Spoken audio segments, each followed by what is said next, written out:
There were three most significant figures in the attack on Charles Sumner. First of all, Charles Sumner, who was a politician and senator from Massachusetts. Sumner would change political parties multiple times throughout his career, but was consistent with his advocacy against slave power, where slave owners would have too much power in politics.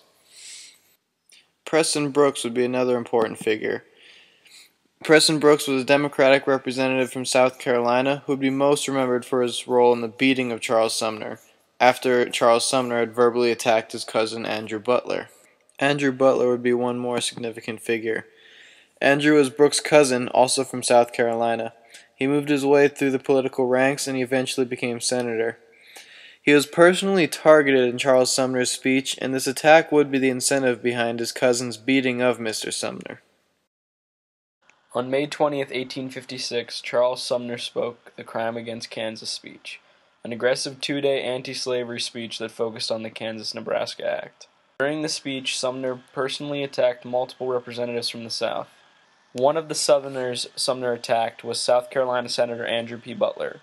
During his speech, Sumner characterized Butler as a pimp for slavery. 2 days after the speech, Butler's nephew, Preston Brooks, a representative from South Carolina, attacked Sumner with a cane in the Senate chamber. Sumner was attacked at his desk, which was bolted to the floor. Sumner's legs were pinned by the desk so he could not escape the savage beating. Other senators tried to help Sumner, but Senator Keitt from South Carolina pulled out a gun and told others to let them be. Finally, Sumner ripped his desk from the floor. He staggered down the aisle of the Senate chamber, blinded by his own blood, and eventually fell unconscious. Brooks continued to beat him until his cane broke, and then he left the chamber.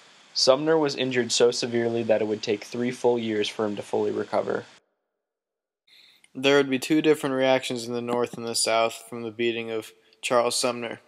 Southerners would be proud of Brooks for standing up for them, and many Southerners would actually gift Brooks with many replacement canes.